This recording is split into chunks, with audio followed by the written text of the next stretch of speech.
Okay. Hello, everyone. Welcome to tonight's episode. The title has arrived: When Time and Space Move Differently Behind Your Eyes.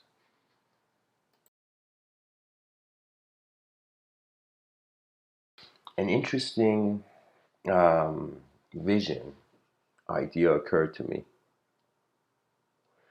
that I wondered about the notion of space and time. That most people, you know, they know that time is a difference in the physical realm, as if two different moments, as if you, let's say you went to your coffee shop, your favorite coffee shop, 2 days in a row, and in the same exact way, and you sat in the same exact time. Sorry, the same exact way. You would see that time would be the additional dimension. Time is how we know we are changing. Now, we say, what time is it? But we don't say, what space is it? We don't say, do you have the space, man? Can you tell me what space it is right now? You know, so space seems to be the absence of what is changing that we correlate, we not correlate, but we call time. So that means there needs to be a self. Then this self needs to change, that we know time has went forth. Something has to, if this was a living photograph, we would not know there's time. It would be the same thing. But because time is changing, it requires a position, more than one reference, point of reference. We can say space is where time is happening. Now we have different views, time and space. Philosophers have had ideas on it. To Plato, time was the moving image of eternity. To Einstein, space-time were different. The speed of light. If we went as fast as the speed of light, time would slow down and stop technically. So human beings, in as different eyes have entered the system and opened to this world, we have animated these symbols in our own way, in different ways. And you know what's interesting? They say when you're having fun, time flies. But really, it's not that time flies. It's that your attention hasn't kept time in the same way. The fact that we need to ask for the time really is proof how unnatural the idea is.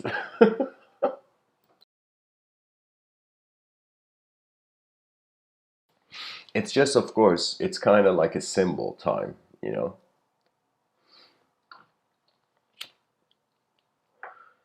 But I would say this, that now to get to the core of the talk, for me, I mean, not core, but to start on the to start towards the center of this talk.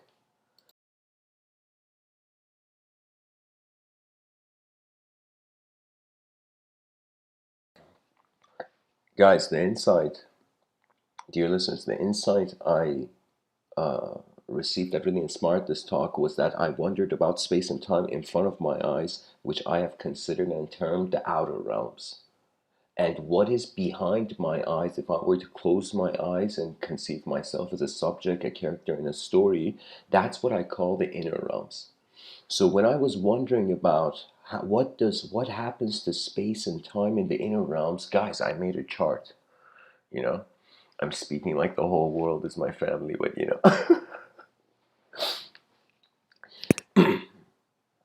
but the cool thing is, drops in an ocean are always the ocean.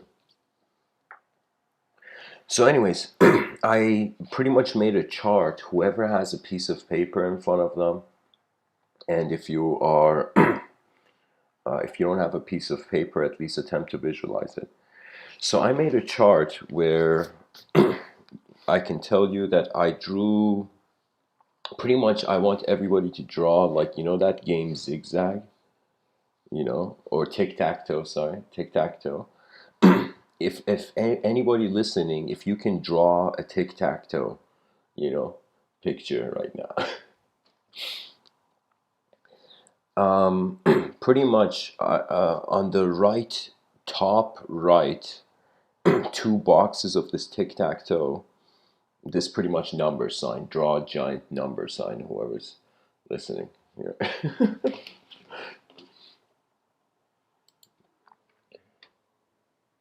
Here, guys, just draw this symbol really jump in a big way on your piece on a piece of paper. On the last two, on the first top row to the right, the first two right, inner and outer, representing the inner realm and the outer realm. And in the bottom on the left row, the last two write space and time.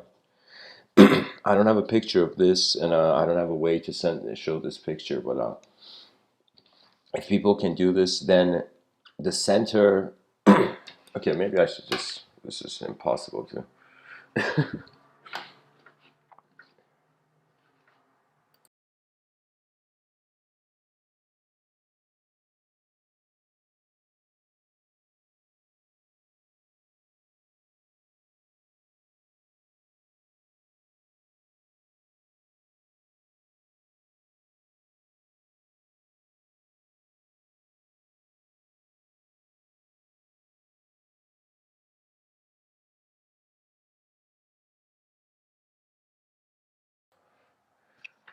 Okay.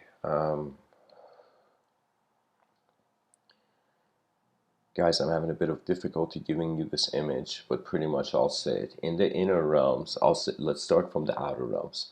In front of your eyes, space, it's absence. Space doesn't have an image in front of your eyes. But we see time does.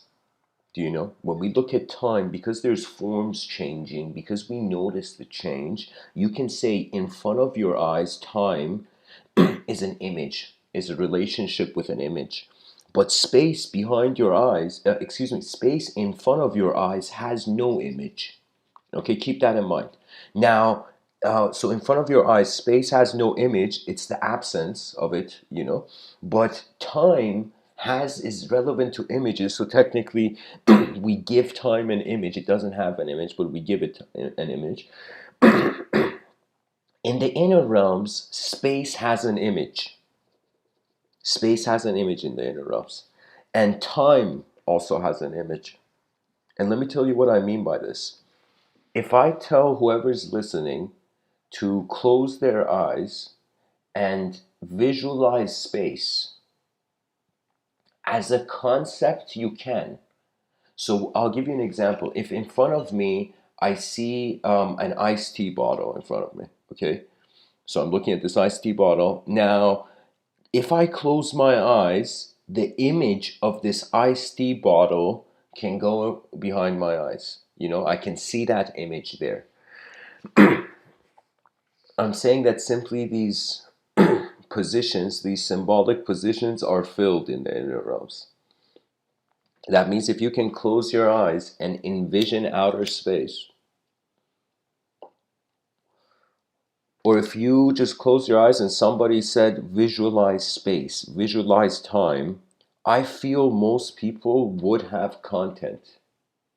Most people would be able to visualize space. Or if you tell someone visualize your space, you know, a space between you and, I don't know, a tree or something. Now the thing is, in the inner realms, you are attention first, then a character dash, creature. You're a character creature. In the inner realms, you're first attention, then a character. In your outer realms, you're first a creature, a character, then you are the person tries to comprehend the attention. So guys, in the chat section, Jimmy says, it's a good reason to take chances in relationships, because if you only spend time as your value system, then you close yourself off to sharing ideas and learning from new minds through relationships.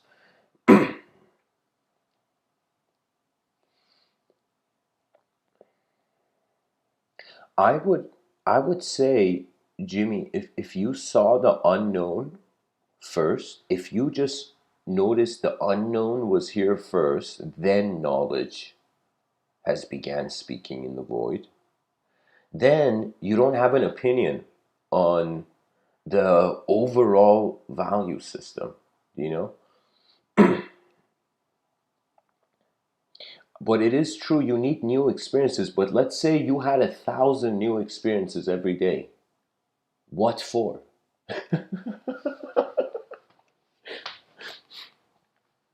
It's like, I want to experience something new. Somebody's like, why? And I would say, because you have seen the known so far. You see, there's a type of metaphysics that doesn't want to see the known anymore and jumps into allowing an ideology to be the truth of the unknown, you know? But I am telling you, experience can't be a concept. And when we wonder about it behind our eyes, in some sense, all those people who've sat down in meditation, they're like, man, I can't get rid of these thoughts. How many poor souls have sat down thinking that the point of meditation was not to have thoughts? That is technically, that statement isn't wrong, but it's not the full picture. The full picture is that because you think, it's like not having a thought is a thought. It is only when the person doesn't input and watches the realm that I would say you stop being a thought, you notice thought. You can notice thoughts coming and going, you know?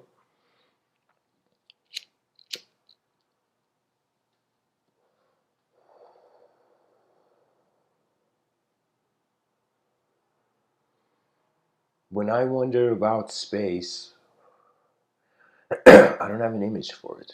It's the absence of image when it comes to sensory perception, really. So space is unknown in front of our eyes. But due to the language, the methods we have extracted from this realm so far, we give an image to space to a point where, of course, in certain scientific ways of speech, you can say, I mean, when you're in school, they teach you only things good. Light is the fastest thing. But there's something that moves faster than light, and it's space. Now, you know, if the person is not acquainted with the scientific context, they're going to be like, you telling me space can move? It's like, you bet space can move. Space is moving faster than light, even. Space is running so fast, light is like, what the fuck?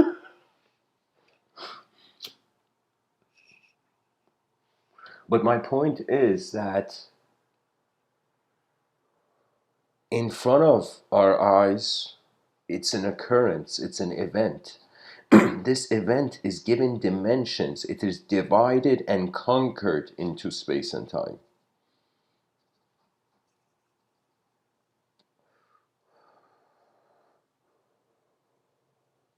But in the inner realms, energy is timeless. Energy doesn't technically doesn't need memories.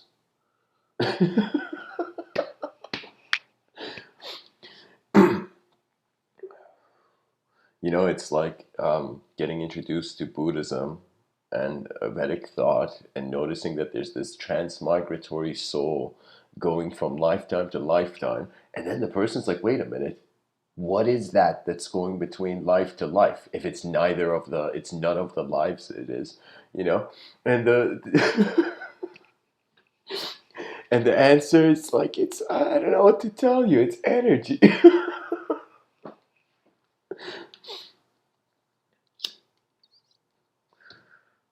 Who knew?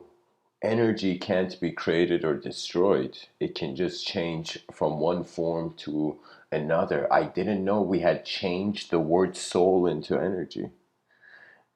Because the only difference is if we soul literally equals conscious energy instantaneously. That means an instantaneous moment has no time. You know, they went and asked so many yogis. They asked Kabir, how long does it take to get enlightened? You know, they asked Sri Prabhupada, how long does it get to get enlightened? He literally, the dude just jumped out of his chair and he was like, an instant, you know? And and then they asked Kabir, how long does it take to get enlightened? And the Kabir was even more badass. Kabir was like half of an instant, you know? And the whole point is that if energy notices itself in an instant, there is no secondary reference for it to be a doer. That means just imagine you were a statue, like it's like you would see nothing. Not, excuse me, not that you would see nothing. I mean, when I said like statue isn't conscious, but I'm saying like if you were to, uh, what's a good metaphor? I'm just saying that we were species, creatures, that we use tools. Now we have become so advanced in using tools that we are noticing our manifestation as an instrument. Now we ask ourselves, what is using this existential instrument? What kind of experiential hands are playing this, existential instrument?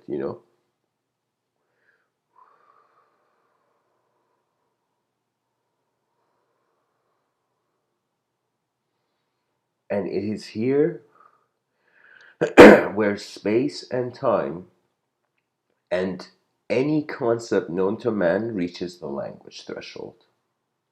This is why I designed the term the language threshold. It's the moment where the truths of direct experience are far superior than the truths of indirect uh, notions of existence.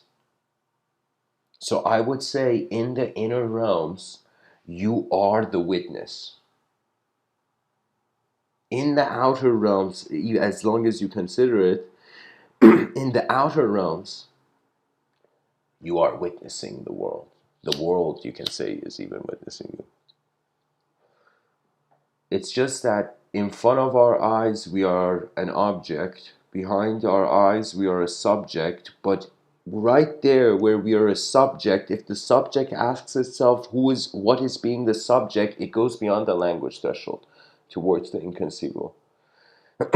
So I would say space, we are considering it to move because we're choosing to, what's the term, gridize,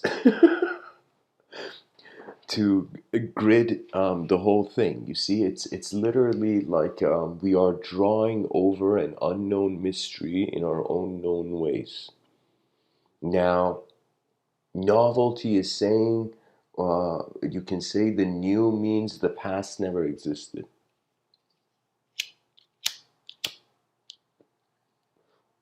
In a changing system, it's like, just like how human beings are being born, I feel events are taking place. It's as if like events are being born on this planet. Now, some of these events, they can be known. We can put them into context, box them up in the language we like, and make that a banner we hold our whole life. But I will tell you that if we were robots, if we were machines, I would say that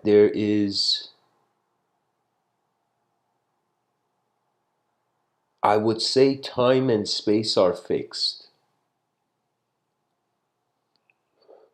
But because man is a natural being, the human being is a natural being, and nature was here first, and man's conceptualization of the realm came second, it means that nature's unknown surpasses. Nature knows what man does not.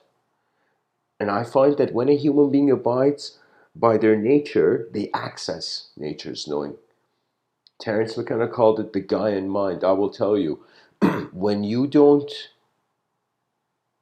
when you don't, um, if one implements the algorithm of caring for the content of their eyes And as Ram Dass says, love all the way.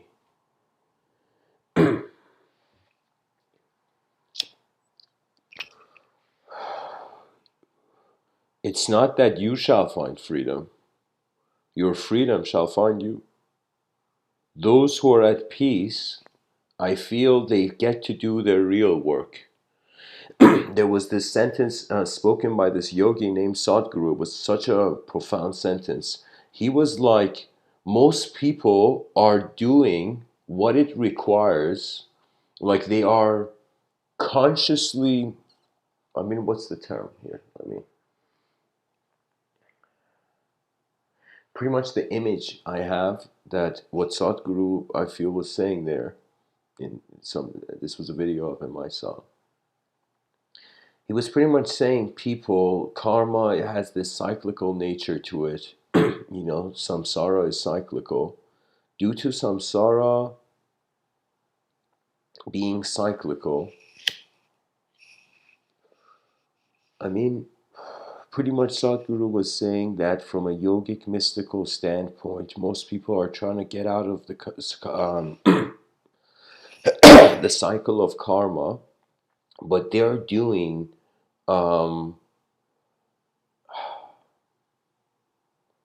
I don't have the right term, the right word for it, so I don't feel I can say it that firmly, but okay, here, let's say a person. Let's say there was a person, there was a yogi. This way it can be.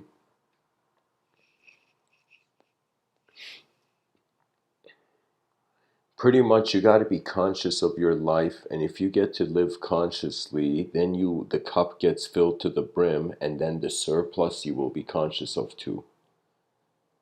And this whole notion of space and time, I looked at it, and for me, it wasn't a relationship of just space and time.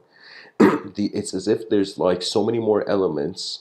It's like space and time are, look at how many elements there are in the periodic table. Space and time are two angular ways of acceptance of the realm.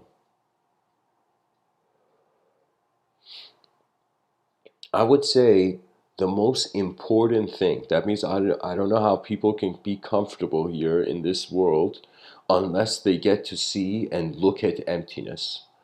The younger you are, I would say that you look at emptiness and look at emptiness and make a judgment, but just to notice that just like the seasons change and the leaves of a tree change, human beings are changing. So emptiness is part of the road. There will come a moment for all human beings where you will look at the empty, you know? And now what the Buddha through his insight was sharing was that once you realize emptiness, you at first have fear because the egoic construct is active. That means you're like, oh my God, it was all meaningless. But if the person wonders, if there is emptiness, who am I? Life doesn't become trying to be a good boy of the past. It becomes um,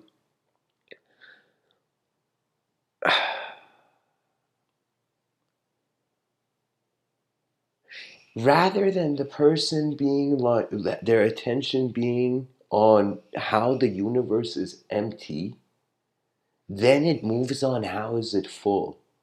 So I could say for me, the questions were first from the outer realms. The outer realms were super fascinating, mysterious, but as soon as you notice the vastness of the outer realms, your inner realms seem to be more where your free will has animate control. That means like we can move our hands, we can move our limbs and our body, but when it comes to attention, we can also move that. Now, attention doesn't move like a body where you're in the same space going into different points in that space. Attention moves in the way where you can see as if you're a person in a room, and suddenly you can perceive as if you are the whole room looking at a person. It would be on that level. And the only reason that is possible is that there is a strange freedom given. The poet Attar he says that how mysterious are our dreams? How many secret wisdoms, inner treasures, and insights are there? That means, think about it, guys. There was no TV, there was no media. Do you know back in the day, dreams would blow people's minds? You know, imagine they had a dream where the person was like on a car. This is, imagine during times where nobody had a car, but the person dreamed, you know, he was on a car or something. And that dream would blow the person's mind, but the person wouldn't understand the dream. They'd be like, it's just a stupid dream, you know? Little do they know that perhaps, you know, they saw the car before it was invented. Memory and time can change. That means if we implement multidimensionality, that means we say that life is a relationship of a self in a world.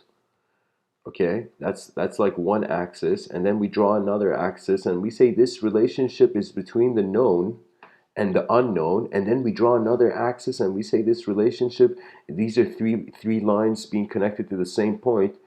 We say um, uh, simple and complex. So we are looking at the relationship of the self and world as one filter. How much of this self and world are known and unknown, and how much of this relationship of self and world is known, is simple and is complex. So I would give you an example. Let's just entertain two of them for now. Let's say the self and the world and the unknown. Okay. So if we have the self, we can consider right now in regards to qualia and psychology and just the pretty much how the inner realms color in the meaning of the outer realms.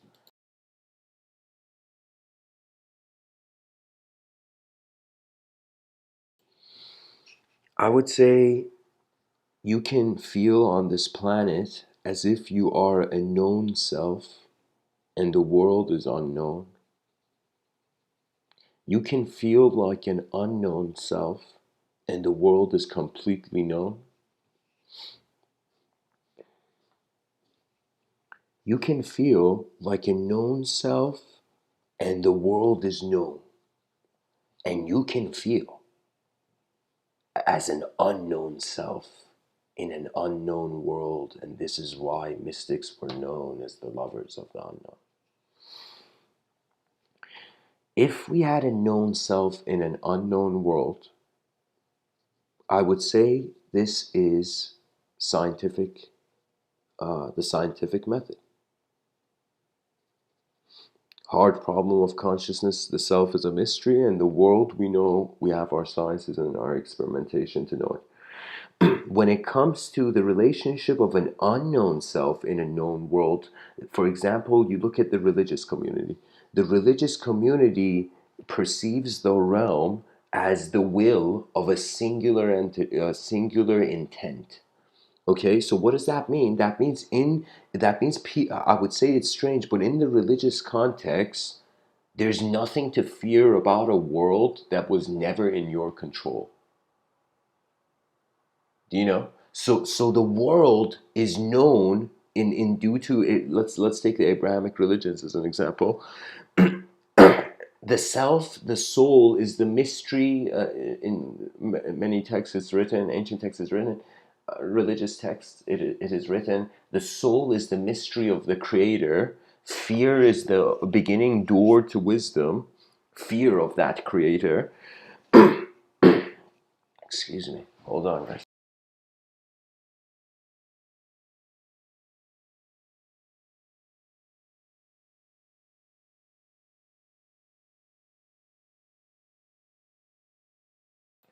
Pretty much, I'm saying that the self is unknown. The soul is a mystery of God.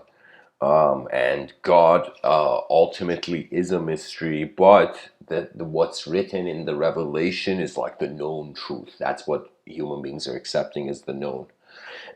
So self is unknown, and the world is known.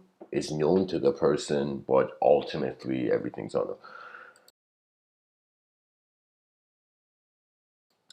unknown to the creation from the religious narrative. Now, the next thing we get to is known, complete known. What does that mean? That means we know all the secrets of the self, and we know all the secrets of the world. I have considered this to be the next phase. The next couple hundred years, we're gonna see the interaction of human psychology, noticing more and more through the breaking of the thin ice of language that there is an inseparability on an energetic level of acknowledging being and doing as the same. That means, sorry to break it to you, but as attention, the world could never be broken. You see, many people know the temporary birthright of the body, but the eternal birthright of the unknown mind rather than the known body. That is the mystery of collective consciousness, which means today we are conscious minds in just one biological human body. I would per se say maybe let's say if cyberspace doesn't get there first, in 500 years, it doesn't matter. It's like survival wouldn't make sense because energy, the conscious energy, it would be like right now we're living like drops of water. We're like, oh my God, we gotta evaporate. Holy shit. We freak out. I'm saying in the future, it's gonna be a river. And that river means the death of fear. For one is no longer an individual. An individual to a collective system cannot exist because it has too many eyes to interpret the moment.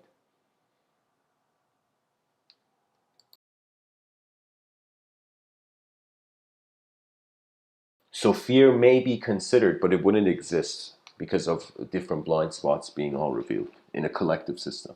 That means right now we know how to live as individuals, but I would say as individuals energetically. But we, in the future, if we were to live as an energetic collective, that could transcend linguistics. That could transcend being a character in a story, because everything is really focused on the type of self that is evoked from the void.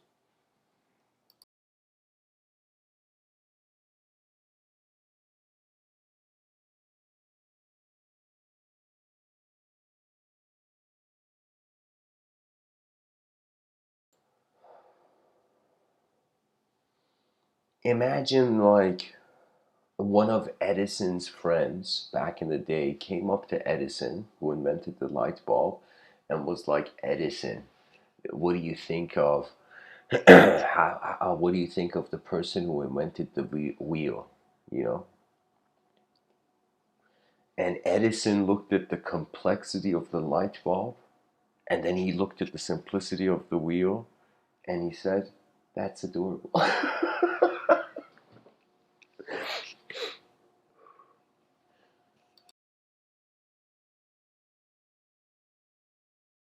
What we consider, all human beings, I'm saying, currently as metaphysics, esotericism, spirituality is adorable.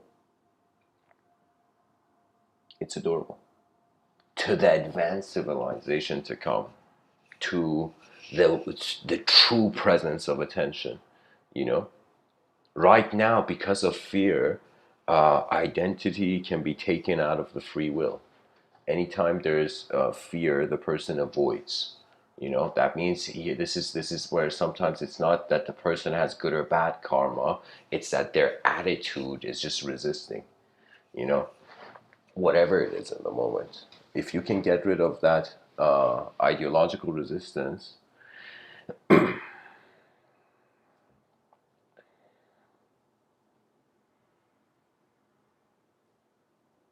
Time and space become the servants of the ever-present.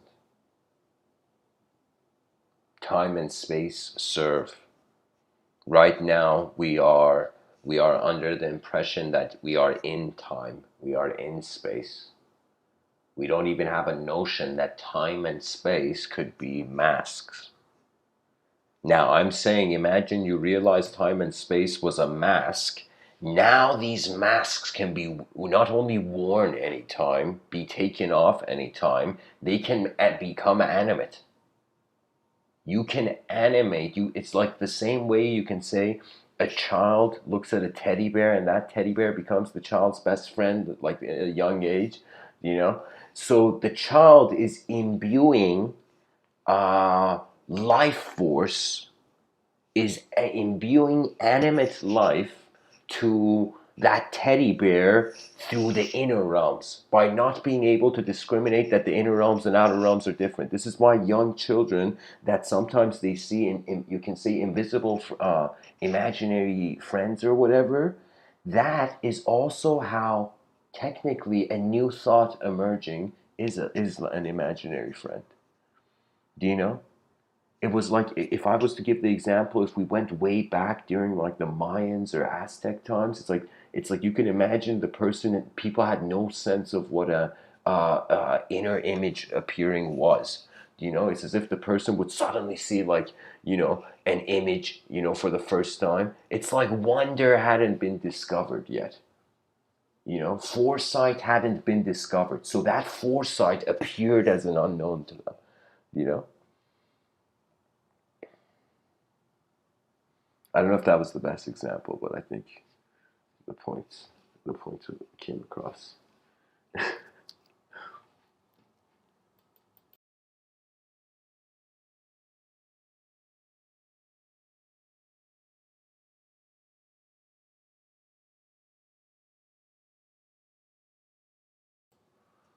I remember in 2013, aside from being the most Tibetan Buddhist Persian guy in the world, I think I would say that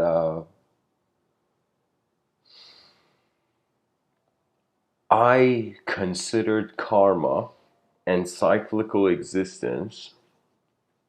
I considered the world a dream to wake up from in 2013. But up to this point now, I can tell you the ways my view has changed was that I realized anytime the person is irresponsible as the pilot of attention to their moment, the meaning of the world becomes solid. You can say that the illusion is the extension of the truth.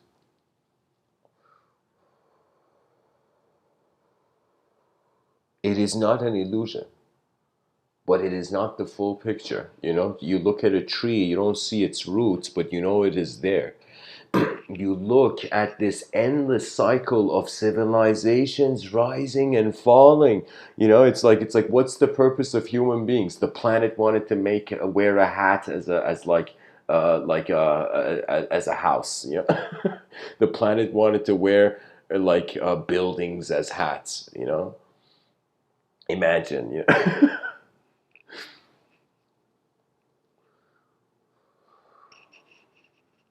What I'm trying to simply communicate is that um, it has been shunned. Multidimensionality was shunned for the individual in both religious thought and in secular thought. That means I will tell you, you know how Friedrich Nietzsche said God is dead and man killed him?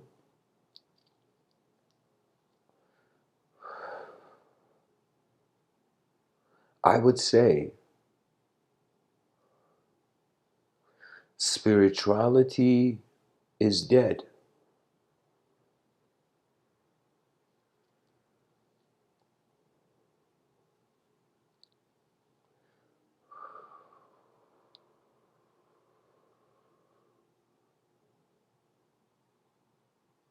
if it was never alive?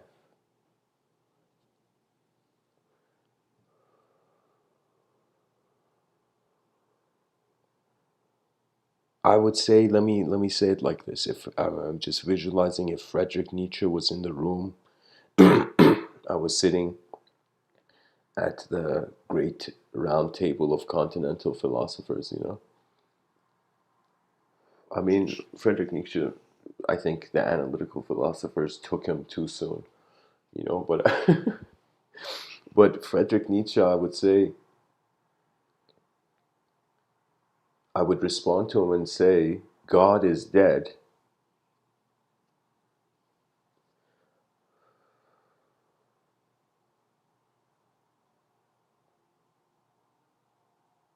but not behind our eyes. There is no, you see, it's strange. It's this strange notion of one seeing the free will as the generator of how, like a Tetris game, meaning is attributed to the moment. If one was to discover the mind was not an object, would that be scary? Or would that be liberating? You see, are we just here to be packaged in sound in specific ways? Or is there a mystery that surpasses all language? Do you know, guys, this was such a intense moment for me in my life when I realized that no, it was like one of those things that there's this quote by Copernicus, I think it was by Copernicus, where he was like, when I first noticed as if the earth wasn't the center of the universe, he was like, it was so absurd to him, you know? But then he was like, what if it could be? You know?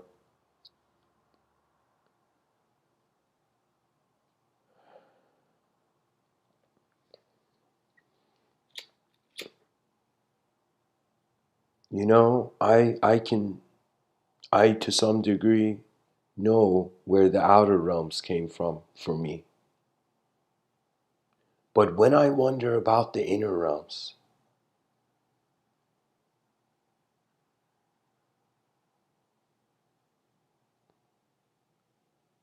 it's like it's in front of your eyes, it's like I am. Behind your eyes is am I question mark.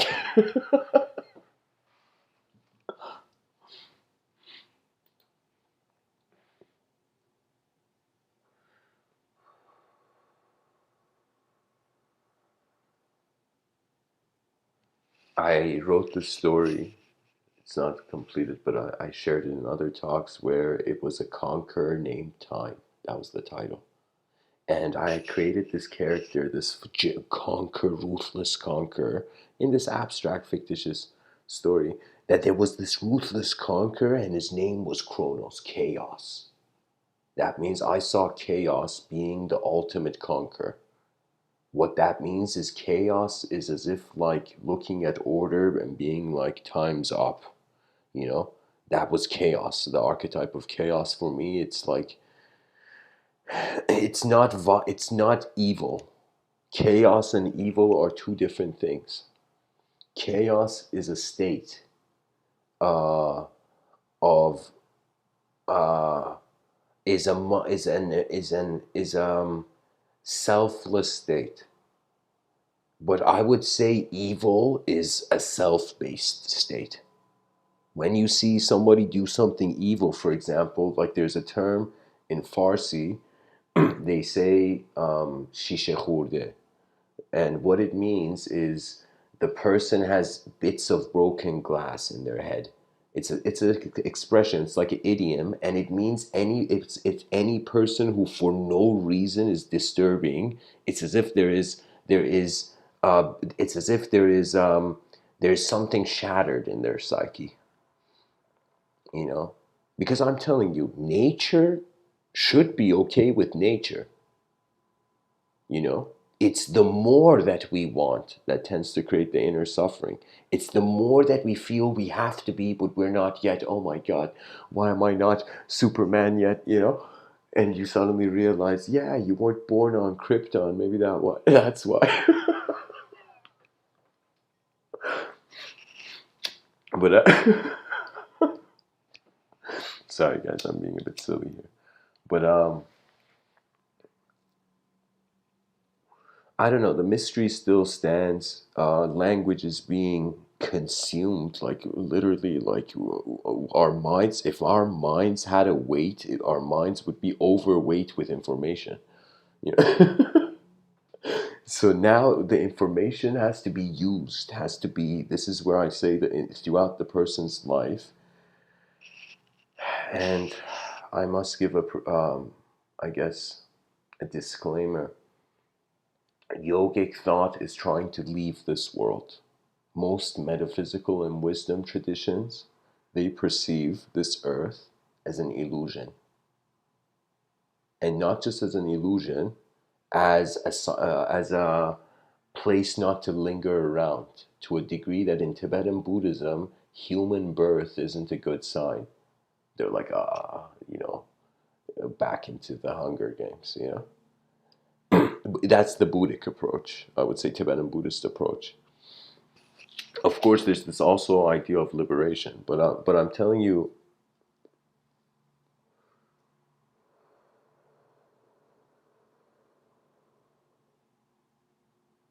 imagine everything you know about yourself is the tip of the iceberg. How would you live? How would you live tomorrow? You would wonder, that's the thing. For me, in suffering, when people suffer, they don't necessarily need more knowledge, you know? They need to learn to accept who they will be if there's unknown variables in the moment. That means if the concept fear never existed and we were like, oh, fear is vanished, what other way could we explain fear? I would say it's impatience to go the long way. That's fear.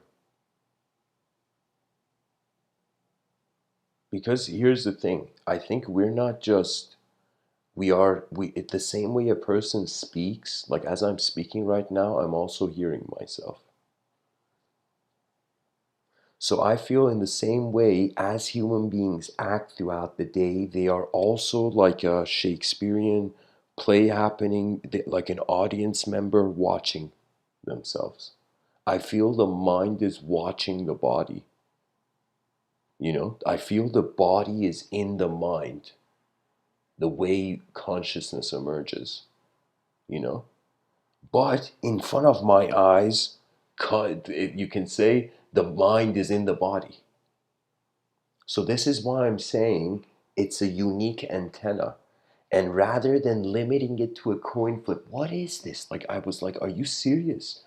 Really, we have scholars debating materialism and materialism to a degree where it's as if it's either stuff or nothing else. It's either what we see or not. That's all we have been debating about, the whole species. This whole time, all human beings wondering, it's about what do we know in the unknown and how much do we of what we know is unknown. That's it, really. Aside from that, there is, if you realize this, then you understand why educational systems should be free, and that it seems that the universities maybe are not following the universe's model. They are following business models. They haven't realized that the point of knowledge is just arm the conscious and the living and march and see how far we can see in this vast void. I would honestly say if we all thought the whole species was the Night's Watch, it's like, and we had to send scouts, you know, like some sort of system, or even think of yourself as if like you had no choice to be other than to be a king. Imagine you were scrolling through your various let's say this is sci-fi, but let's say in a sci-fi context, you had the ability to scroll through all the different ways you have existed and all your future senses of self and your past senses of self. So technically, let's say you were such a next level time traveler that you had gone through all time back and forth, couple laps, you know, to a point where it didn't matter if time was meshed or not. Whatever it was, imagine it was a time traveler who was like, let me just see how chaotic I could make time. And the time traveler went up and messed up everything.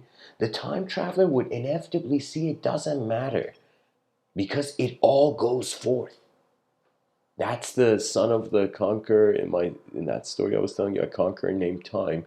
The conquer chaos realizes time will conquer chaos too. That's why order comes about. So it is only time, the true conqueror of the realm.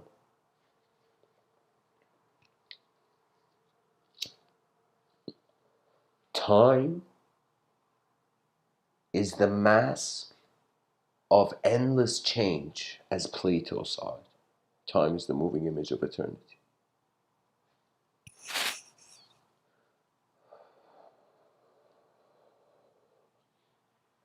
We must perceive so far ahead that I will tell you, I don't know how people solve problems in this world, but my approach is really, I think about so many steps ahead. I think about after I solve the problem, what am I going to do afterwards?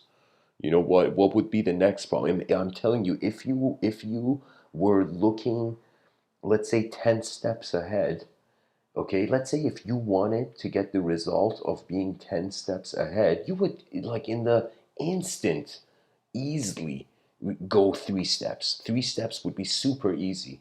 You know, you would be this, it wouldn't be anything for you. That means you would endlessly attain. I'll give you an example. Like, uh, imagine there was this guy, you know, this person who had been born on this planet, and this person had suddenly decided that they were like a candle, you know, and the mind was like a candle flame. And this person had decided to give 10,000 talks to see if it's possible. Is it possible? You know, for the eyes that ask the question, is it possible? And this person, because he thought to himself, oh my God, I'm going to give 10,000 talks, what would that even look like? It was so many that this person, cough, cough, this person, this person suddenly realized that would mean, and one talk is nothing. That means if right now every person on the planet attempted to live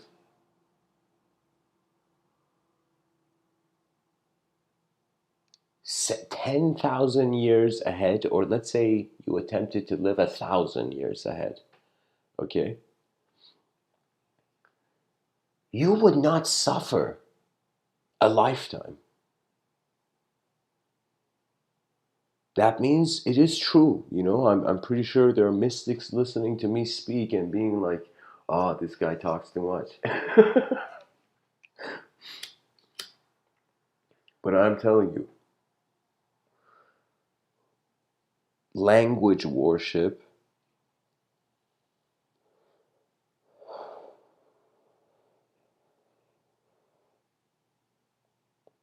must end. And when there is no language defining the experiencer finds itself in a space where new angles of perception arise. It, like how you would hold an object in your hand and look at it from different angles. You know, you can do that with thought. And I don't like the word thought, but qualia, let's say. You can do that with what is real to the inner eyes. You see, right now as I'm sitting here, my biological eyes are seeing all this stuff in the room. You know, I see this computer, I see this pen, paper in front of me, you know. But this is not all I see. All that I see is it's literally like my attention is a spotlight, and all of life is instantly, by being in it, is it. So as long as there is a shape and form to see, you cannot be unseen. Do you know? So this is the thing where the unseen is prior to what is being considered sight. Hence the yogic mentality of it was all a dream. Some yogis listen to Biggie or Tupac. I think it was Tupac. No, I think it was Biggie. But anyways, guys, what I'm trying to say is the world is a fragmented concept in front of our eyes.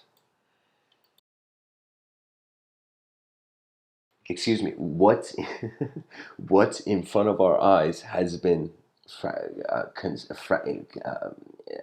turned into different concepts. The subject is not in front of your eyes. The subject is instantaneously assumed in the object, so that when I hold this object, it's not an object. It's a bottle of iced tea.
Okay, so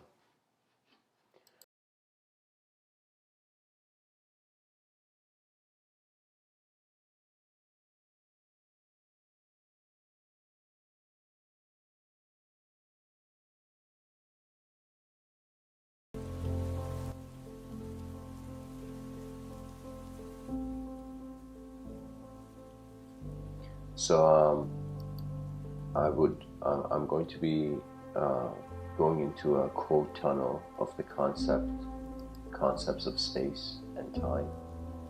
And the quote tunnel, guys, is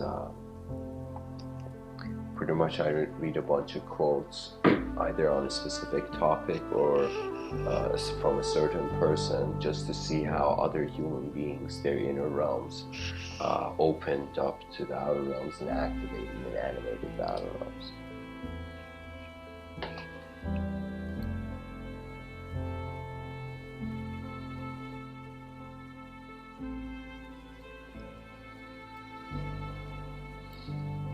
Albert Einstein: a human being is a part of the whole called by us universe. Is a part of the whole, WHO, called by us universe. A part limited in time and space, he experiences himself, his thoughts and feeling as something separated from the rest. A kind of optical delusion of his consciousness. This delusion is a kind of prison for us, restricting us to our personal desires and to affection for a few persons nearest to us. Our task must be to free ourselves from this prison by widening our circle of compassion to embrace all living creatures and the whole of nature in its beauty. Okay, I feel it's going to be a bit questionable if this is from Einstein. But it very well may be.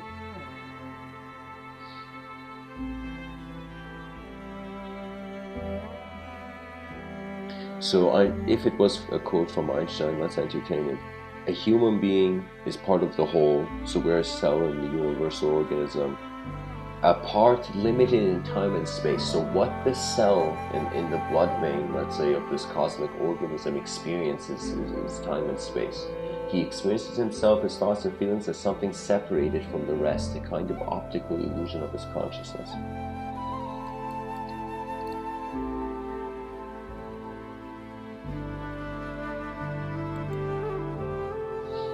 Anyways, let's keep going.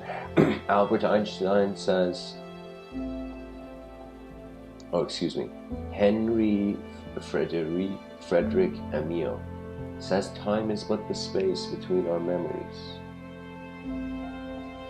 As soon as we cease to perceive this space, time has disappeared. Deepak Chopra. All thinking, knowing, perception, space-time occur in consciousness. You are a non-local consciousness. This world is in you. I would say you're a non-local awareness, because consciousness needs a location. You need something to be conscious, so that needs a location. So awareness would be like the candle flame not being able to be localized in the same way as the wax, I would say. Deepak Chopra finishes the quote off by saying, so I would read the quote again, all thinking, knowing, perception, space-time occur in consciousness. You are a non-local consciousness, the world is in you. I would say from the inner realms you are non-local, yeah. The inner realms location evokes, thoughts come and go. Contexts change all the time.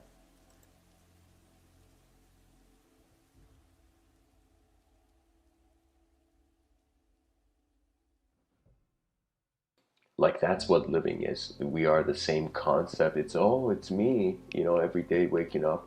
That me is the same concept, but the context, time is changing. In the Mahabharata, time is the narrator. In this great epic, metaphysical epic, written by Rishi Vyasa, time is the narrator, time is talking. That means time gets the last word.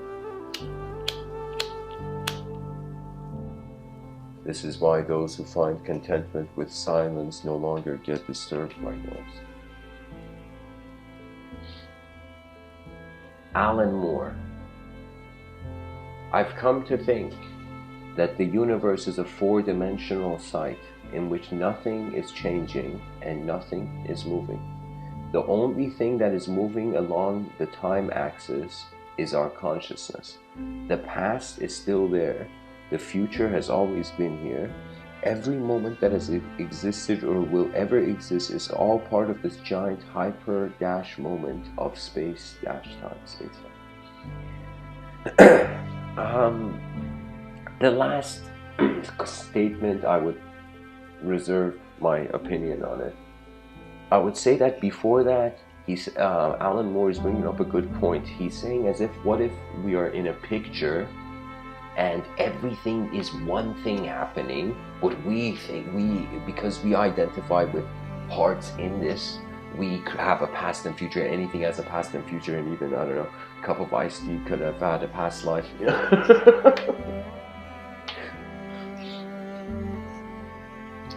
As I don't know, leaves of a tree or something.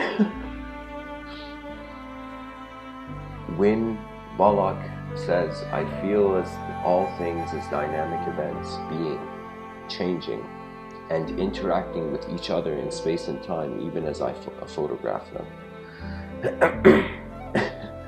Excuse me, guys. These are coughs of compassion, okay? Timothy Leary, maybe not to myself, but life lesson, of course. Timothy Leary says, despite the campaign rhetoric, so wait, this is too political maybe.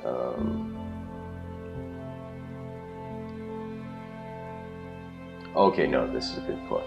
Timothy Leary says, despite the campaign rhetoric, the bureaucracies dash big businesses, big business, and big government dash are here to say, that's how it's written, are here to say the centralization effort cannot be checked, but it can be rationally directed towards our species' goal, space migration, which in turn offers the only way to reattain individual freedom of space-time and the small dash group social structures which obviously best suit our nervous systems.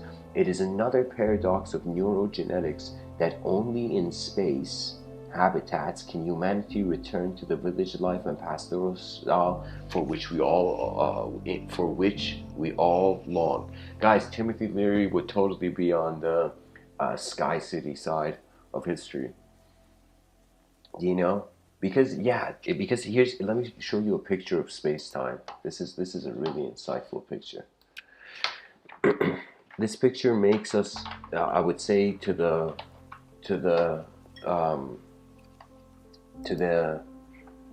those whose inner realms are free to fly. This picture, for me at least, it was as if like it gave a landscape for the first time to space. What Einstein did was a work of art because he gave shape to what for so long had no shape.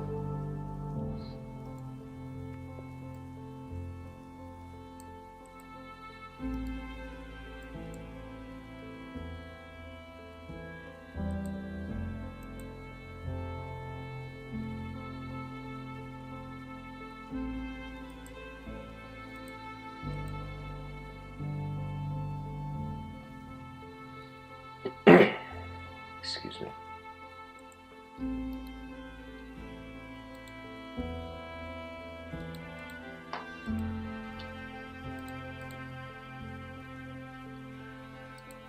Okay, there we go. So guys, that's Einstein's incredible contribution. You see, it's as if the Earth is just the beginning.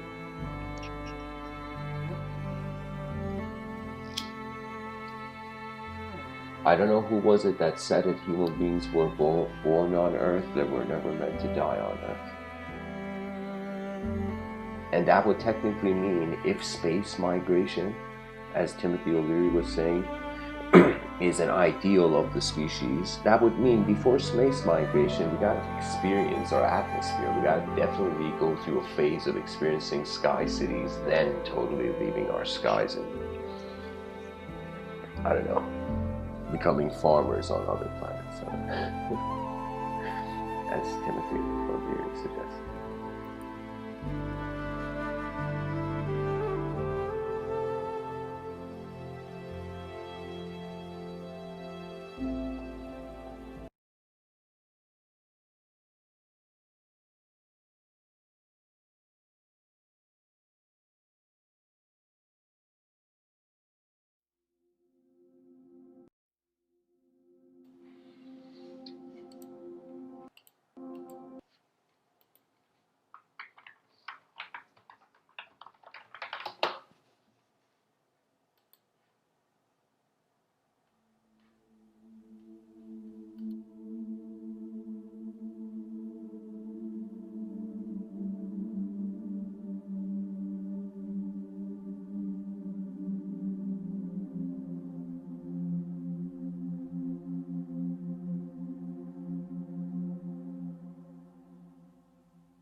Swami Vivekananda says space-time-causation, or name-and-form, is what is called Maya. The linguistic simulation is Maya.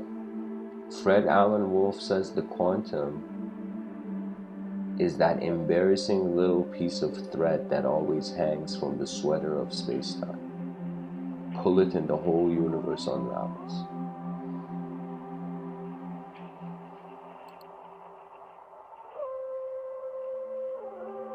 Stanislav Grof says each of us can manifest the properties of a field of consciousness that transcends space, time, and linear causality. Alan Turing, a very large part of space-time must be investigated if reliable results are to be obtained. Swami Vivekananda, everything that we know is within our universe, and everything within our universe is molded by the conditions of space-time and causation. Neil deGrasse Tyson, do you realize that if you fall into a black hole, you will see the entire future of the universe unfold in front of you in a matter of moments, and you will emerge into another space-time created by the singularity of the black hole you just fell into? Of course, theoretically. I think there was one word missing.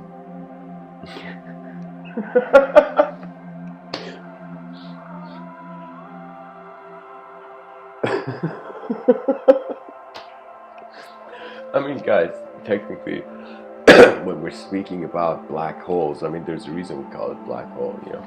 But of course, yeah, it is true. It is true that the gravitational pull is so strong that the moment you enter, you can't even see. No, it's impossible, because there would be no one to see. There would be, in an instant, the consciousness, unless maybe you believed in a soul or something, but maybe it wouldn't be enough to process it. Literally, it's not enough just seeing something. There has to be the neural, what do you call it, the neural synapse. So you wouldn't have time for the neural synapse to see the future inside the black hole, you know. So that's, you know, I don't know if Neil deGrasse Tyson ever was listening, you know, I would say that. Louis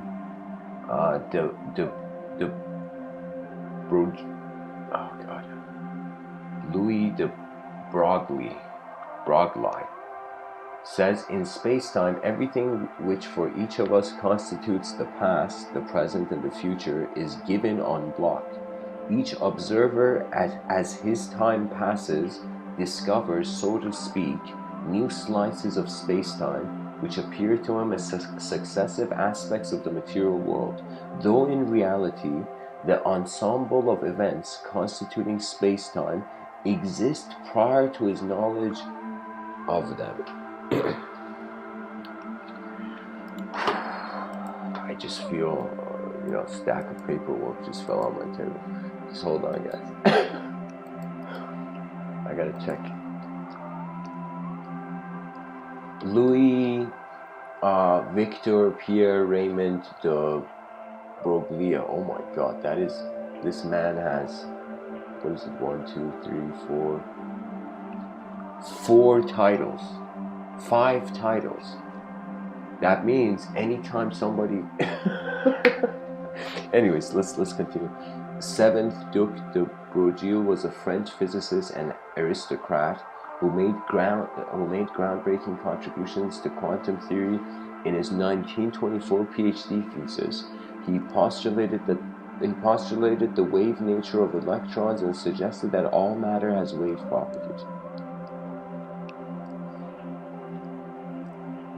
Okay, so he kept the wave alive, you know. He, you know, passed on the wave, you know.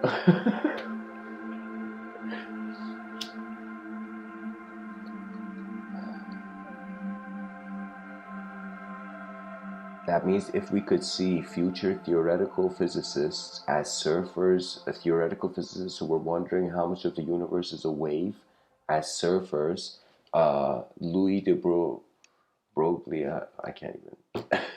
Louis B was the one who made the beach not be off limits, pretty much. Oh, he got a Nobel Prize too, yeah.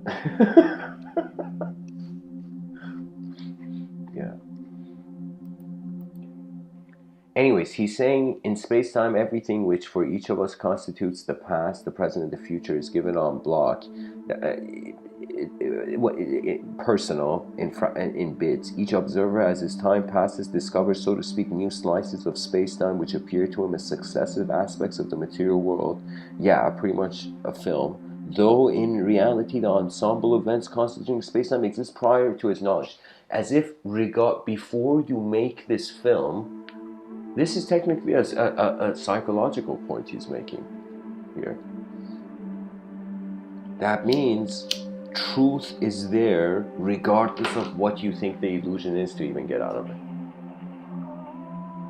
Albert Einstein says the ordinary adult, I mean, that was a way of saying it. Albert Einstein says the ordinary adult never gives thought to space-time problems. I, on the contrary, developed so slowly that I did not begin to wonder about space and time until I was an adult. I then delved more deeply into the problem that any other adult or child would have done. That's the unknown. That's the honor of the intellect. To just care to see what else there is.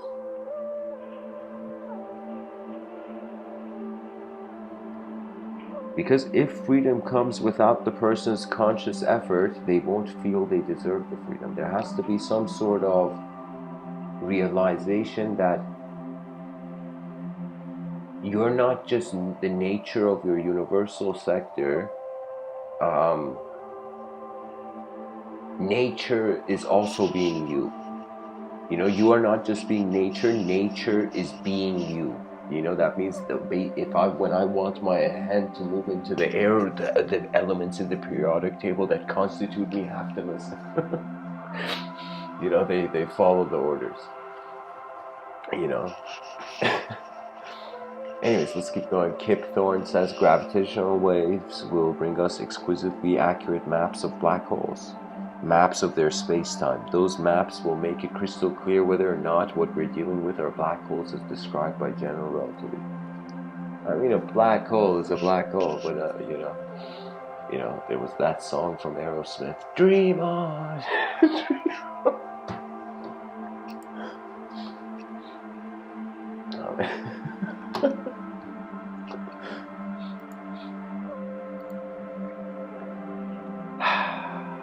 Erwin Schrödinger. Bohr's standpoint that a space-time description is impossible, I reject a landmine. Physics does not consist only of atomic research, science does not consist only of physics, and life does not consist only of science. The aim of atomic research is to fit our empirical knowledge concerning it into our other thinking. All of this other thinking, so far as it concerns the outer world, is active in space and time. If it cannot be fitted into space and time, then it fails in its whole aim, and one does not know what purpose it really serves. That means if you let's say you got a Christmas gift and you opened it and it was space and time in it, and you're wondering why were space and time gifted to you. So you know, if it's the utility, if it's the use, then it's direction. So you would say we can't comprehend what doesn't have a direction in accordance to something else. I feel like that's the point. That's the Excalibur Erwin Schrödinger is trying to pull from this stuff.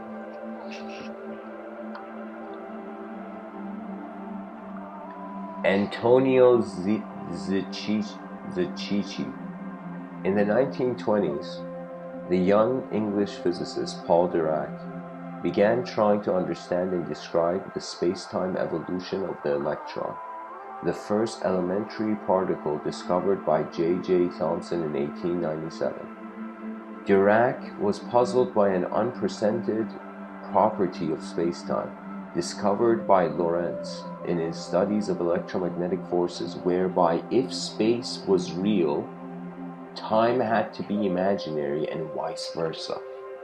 In other words, space and time had to be a complex mixture of two quantities, one real and the other imaginary.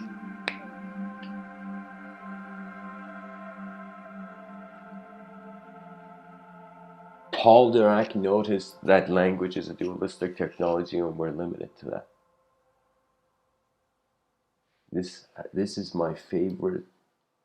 This made my night, this quote.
Wayne Gerard Trotman. Our perception of space-time can be thought of in terms of event coordinates relative to our current state of consciousness. Peter J. Carroll.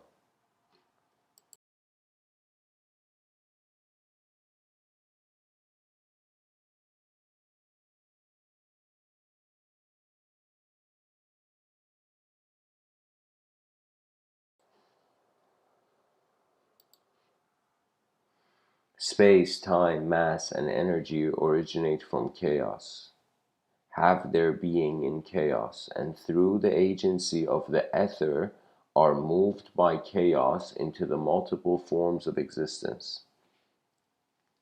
Some of the various densities of the ether have only a partial or probabilistic differentiation into existence.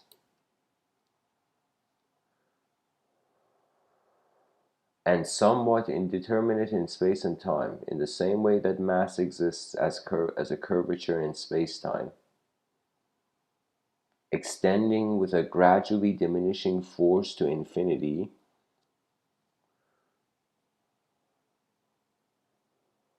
that we recognize as gravity, so do all events, particularly events involving the human mind, send ripples through all creation.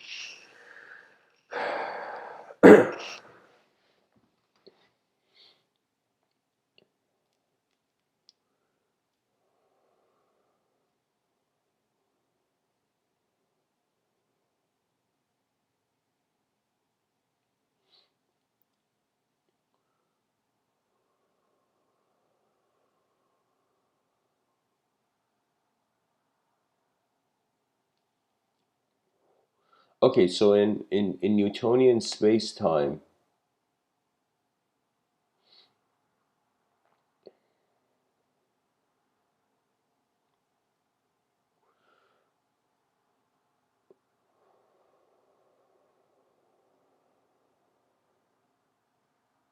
so mass, let's say it is endlessly expanding.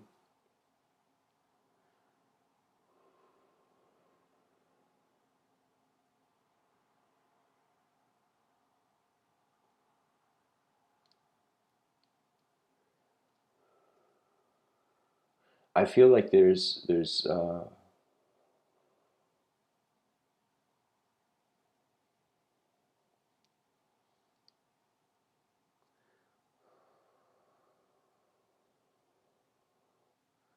I mean, Peter J. Carroll says, particularly events involving the human mind send ripples through all creation.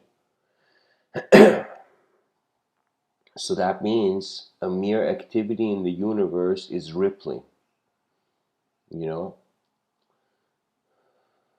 So what if we treat it like a pond where space is like the pond? It's kind of set. And time is the surface of the pond being still, and as ripples are thrown, time begins to move, let us say. So that the same way a person makes a decision or makes a conscious action, that is a ripple being sent in time, altering the probabilities, the subjective probabilities one perceives in their inner realms.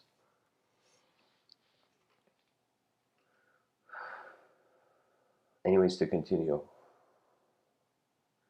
Cecil Day Lewis, Flying Alone. Nothing gives such a sense of mastery over time, over a mechanism, mastery indeed over space, time, and life itself as this. David Zindel says, in an infinite universe, every point in space-time is the center.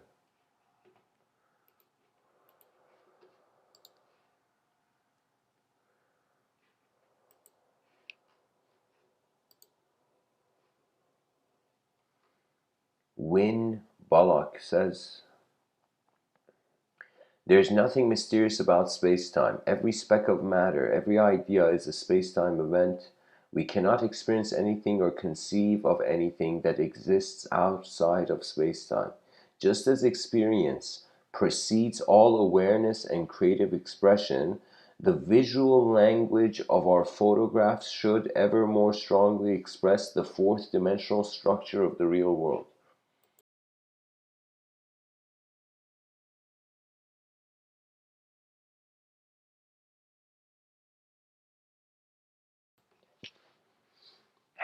Experience precedes all awareness. I feel experience and awareness are simultaneous.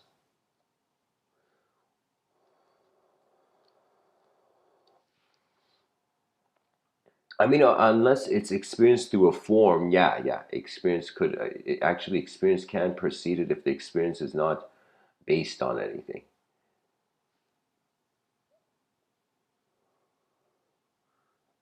As if there's just energy there before there is like kinetic energy or potential energy for you.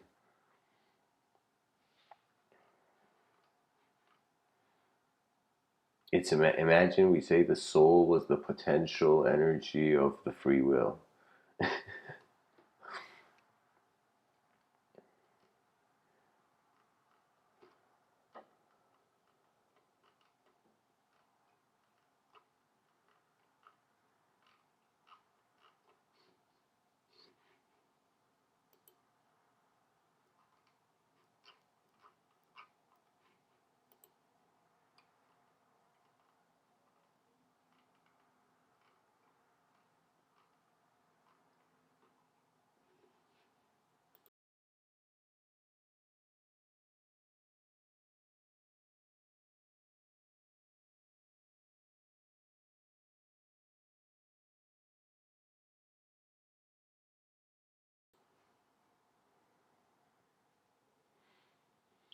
Um, Mikio Kaku says each of the 24 modes in the Ramanujan function corresponds to a physical vibration of a string. Whenever the string executes its complex motions in space-time by splitting and recombining, a large number of highly sophisticated mathematical identities must be satisfied.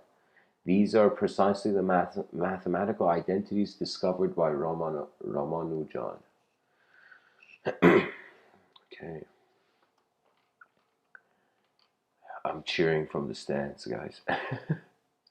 Albert Einstein says, The Prussian Academy of Sciences is a fast-track academic institute that requires a proactive, hands-on type individual to overthrow the Newtonian conception of the universe. The successful candidate will have an excellent command of mass, energy, space-time, and some maths bonus paid upon completion of proofs. All right, Einstein's, that's one way to inspire the youth, you know. Terence McKenna, the psychedelic mind is a higher dimensional mind. It is not fit for three-dimensional space-time.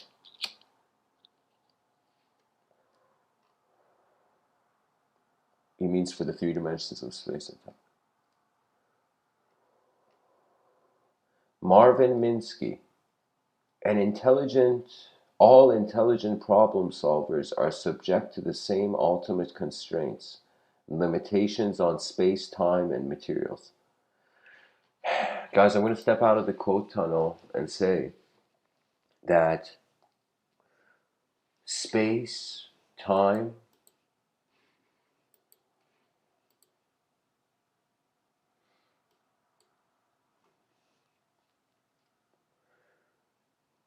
and matter, these three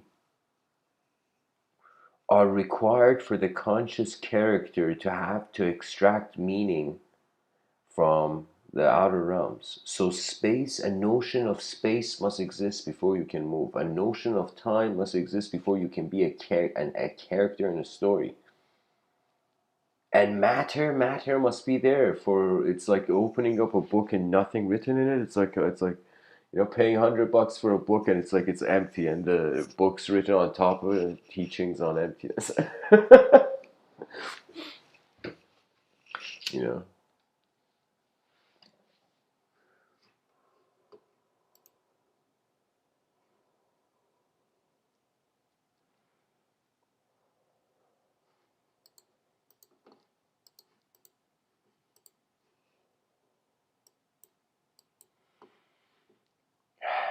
Anyways, guys, I hope in this episode somehow I was able to make people care to wonder about, like, seriously, space and time behind our eyes. We are attention, or are we what's in the attention, or are we beyond the attention? Is the world a prison, a school? Is it endless? Does the end have any meaning? Did the beginning ever begin? Are our eyes from here, you know? Or is here from our eyes, you know? Like, do you see? Like, the whole thing is that, but when you don't fear the unknown, you can look at things and then attempt to know. But if the person has the fear of the unknown, they want to, you know, fill it up, you can say. For me, I know that regardless of whatever happens in this life, something is moving here.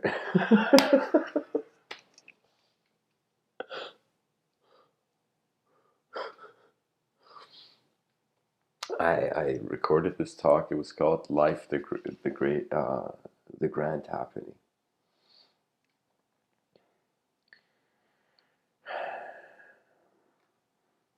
As the species becomes the friend of the intelligence of the universal sector, from the known self and the known world,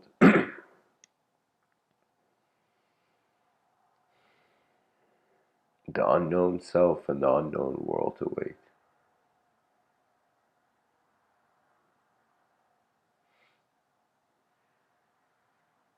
And once we lift off from the conscious world, it would be truly the most advanced position of an advanced civilization, where creaturehood has a decision to, as if it has lived enough in space and now is ready to be it,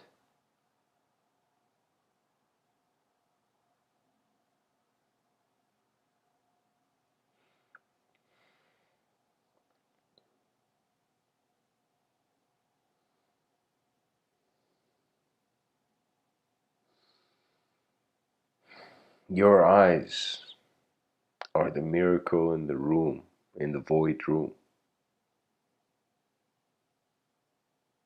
The mystery of consciousness still stands, it's a cool time. And, this is one argument for honesty. It's like, where else in existence can you be honest? When else? When else can you see as if this was the last moment? What would the greatest effort be? That's really.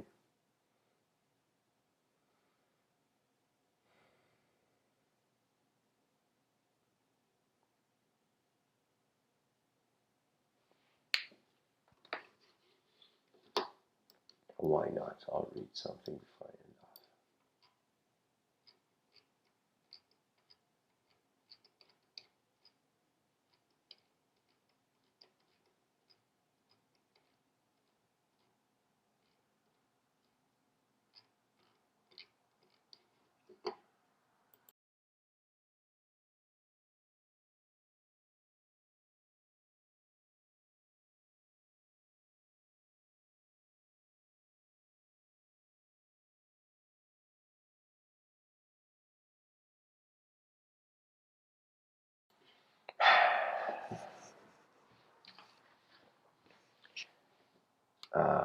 From a book I wrote called The Source of Language, this essay I wrote in 2017. The essay is called All Grown-Ups Are Children.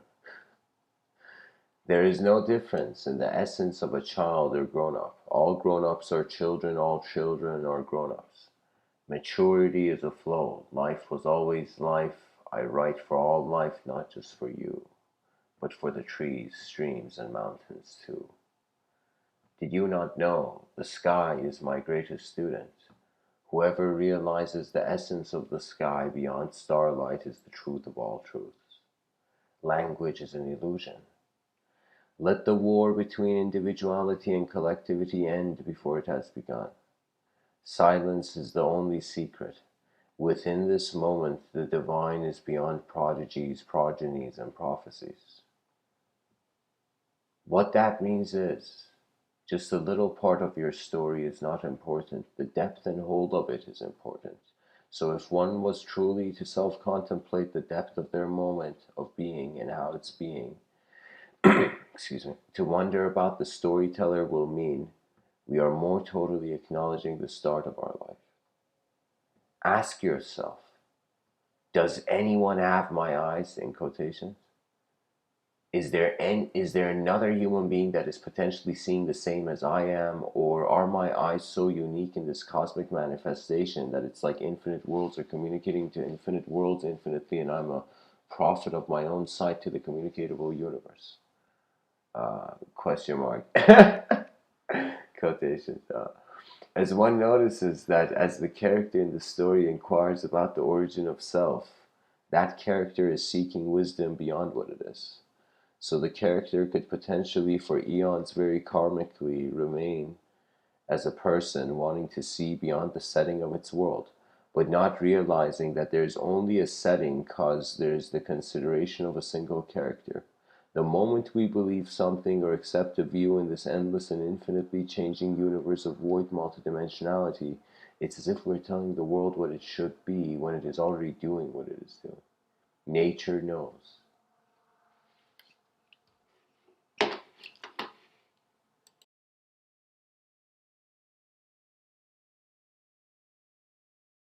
Guys, that's like the shortest sentence I've ever written. Nature knows. I think that could break the record as the small, shortest sentence, the most poetic shortest sentence.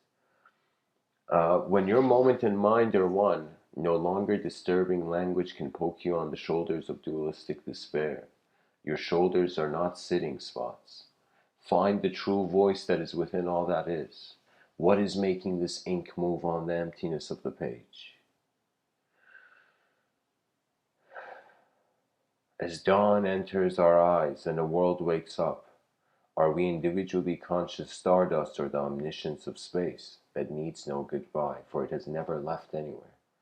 The supreme has brought forth the vision of yours to show the world the beauty and efficiency of what you can see. People are not people. When will the lightning of God strike the myth of language? Study the nature of the origin of your consciousness sincerely, directly, and through the guidance of joy. Bliss's tears are always conscious. Conscious of what, you may ask?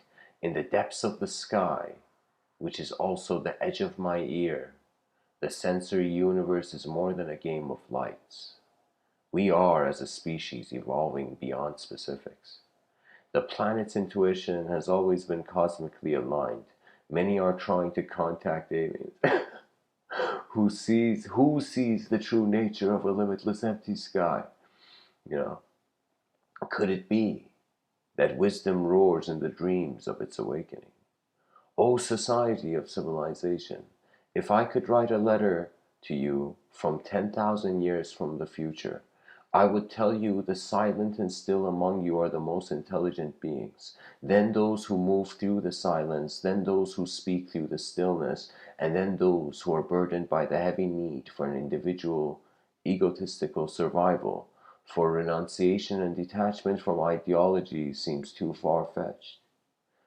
My beloved, you share the same essence of the cosmos' origin. You are creation's child,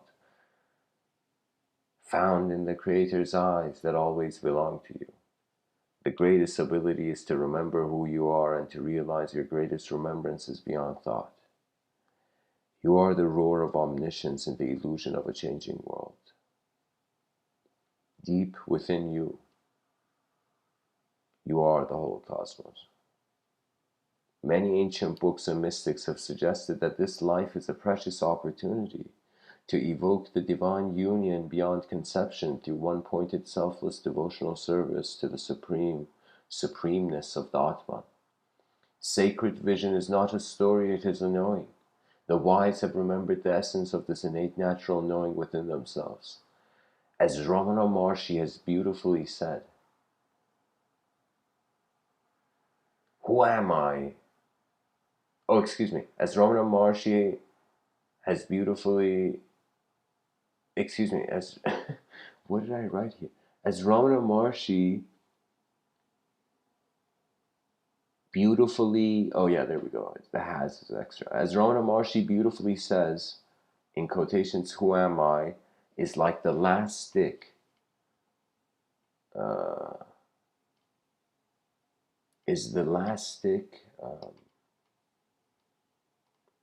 no way, the rest of it is not there. Oh, no, it's there. Sorry, freaked out, guys. The last stick of the awakening is the last stick to awakening the fire of liberation, until the story too is thrown into the fire of self-inquiry. We're pretty much focusing on the observer of our observable experience and realizing the awareness to the observer is also beyond the shapeable observer. When you're sitting on a park bench, as I am right now, I think I was writing this then. When you look at a tree, you know you are not that tree, because the tree cannot observe itself outside of what it is. So my eyes that see the tree are not the tree. So the awareness to sight is also not the sight. Did you think the mirror was on the wall or in the mind? To explore the self-effulgent moment.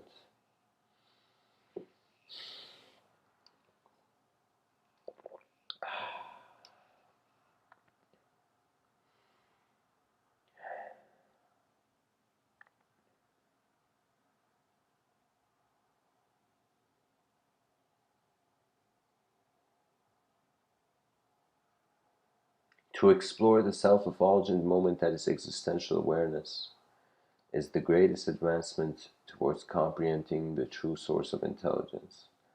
The source of language and truth can be an idea to just an individual part of what we are seeing. Any individual consideration is a reflection of the ego, which is how you have believed you're an individual here. As far as the educational system needs to be concerned, the study of self in quotations is the most important study, Beyond the greatest advancement in our sciences, philosophies, and psychology, the study of the self is the peak of the mountain of knowledge, which for the consciousness is a platform into the divine absolute unknown realization that your true state is the sky.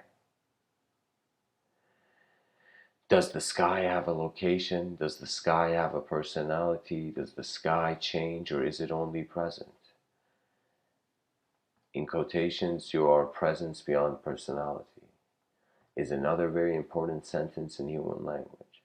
What has nature always shown us that we have not yet self-realized within our true nature, always showing us that we have?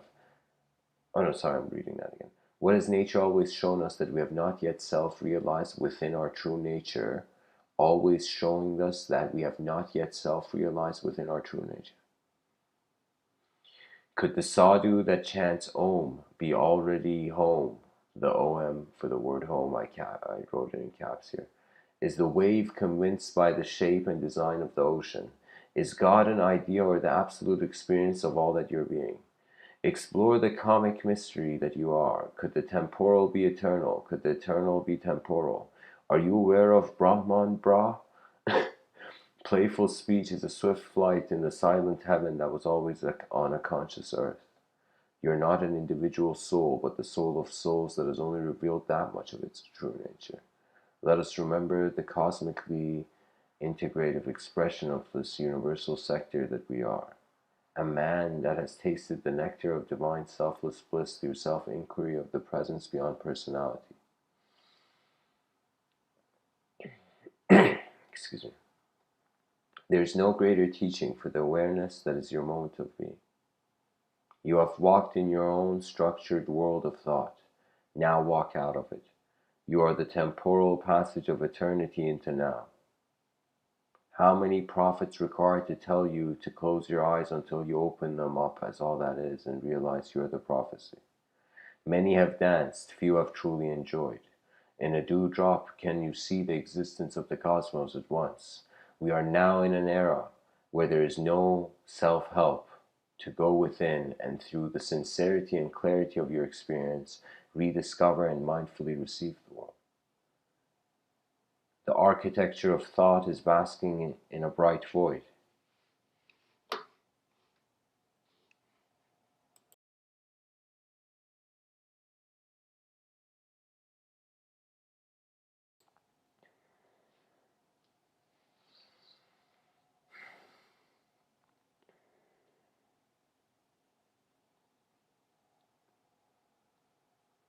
Is there more to awake to the awakening of a universe that dreams in multiversal ways? You are here. You are attending the great gathering of existence. Now what? The now was always beyond the what. The I thought is an egoity that may be said to be a dream in another dream, and by the nature of the first dream being void once awoken.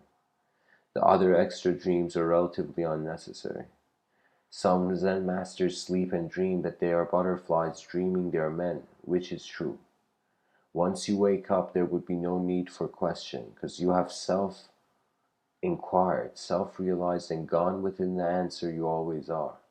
The emphasis is, my beloved readers, is that what we are looking for when trying to see through enlightened and enlightening views and ways is simply how sincerely and humbly we can snap out of our reflection in the mirror of life's duality. The wise know that within the moment, they are the moment. The wise know that within the moment, they are the moment. And that's it for tonight, guys. Thanks for listening. I hope this episode was helpful.